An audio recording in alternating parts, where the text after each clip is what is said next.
Once, in a fold of the hills, there was a stately home called Badgerwood House.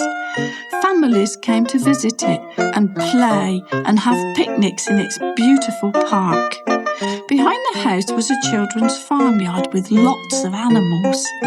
One of the animals was a piglet. His name was Piggo. Piggo in the snow. Piggo was with his best friend Jacob the lamb. They had gone out to play, but it was just too cold. Even Jacob with his woolly fleece was chilly. "Where shall we go?" wondered Piggo. "Somewhere warm. We could go and see Hattie in the feed shed," suggested Jacob. Hattie was the farm cat. So they set off. It really was a funny sort of day. The sky was a queer yellow. Suddenly something soft landed on Piggo's nose. "Jacob," he said, "your wool is falling out. A piece of it has just hit me on the nose and it's freezing. You must be cold." "What?" said Jacob. "Yes, look, there's another bit," Piggo said, "and another, and another." They both stopped, amazed. "It's not my wool," Jacob faltered. "What is it then?" gulped Piggo, staring round in amazement. Little white things were falling out of the sky. They swirled and blew in the cold wind. Millions of cold white flakes floated down to the ground. The sky was filled with them, and the green grass was turning white.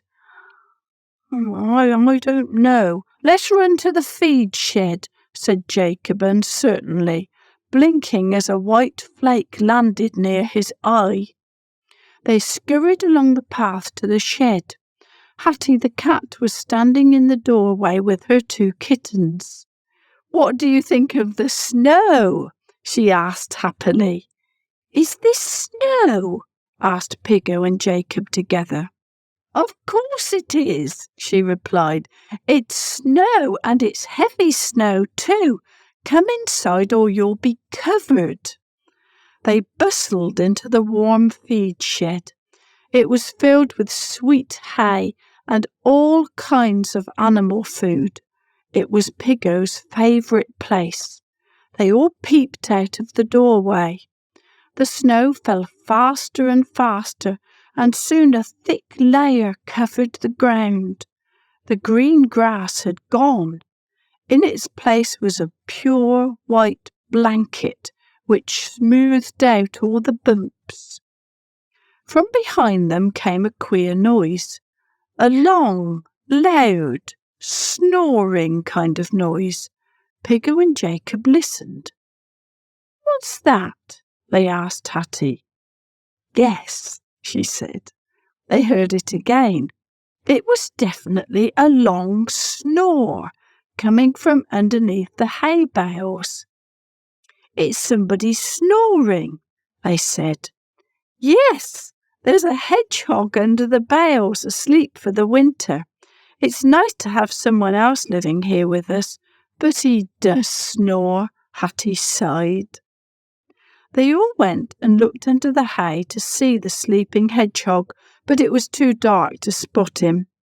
As they were looking, they heard soft footsteps go by.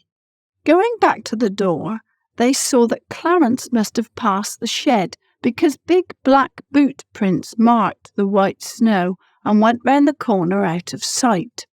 "Let's follow Clarence," Piggo said. I won't come, Piggo," said Hattie. "I had enough of snow when I was a stray cat. You go." So Jacob and Piggo ran excitedly out into the snow and galloped along the line of footprints. It was great. They were easy to follow, vanishing round corners and between trees. Then Piggo stopped. All the happiness had gone from his face. "Look, Jacob," he said in a small voice. "Look at this." Jacob came to look. Beside the footprints there were red drops in the snow. "It's blood," Clarence must be hurt," he said. "Come on," Piggo gasped. "We've got to find him." They tore along, heads down, following the footprints. The red drops became bigger and bigger, staining the white snow. Piggo was scared. He loved Clarence. They all did. Clarence looked after them and got them out of trouble and never let them down.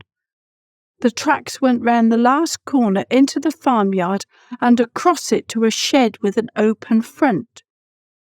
Clarence was there. Piggo and Jacob frantically rushed up and peered at him. Then they sat down in the straw and beamed. Clarence was safe. He had a big white board propped up in front of him. On it he was painting the words, "Danger, fierce bull." He was using bright red paint, dipping his brush into a paint pot. From the bottom of the pot, red paint was dripping steadily down onto the straw. Drip, drip, drip, drip. It was leaking.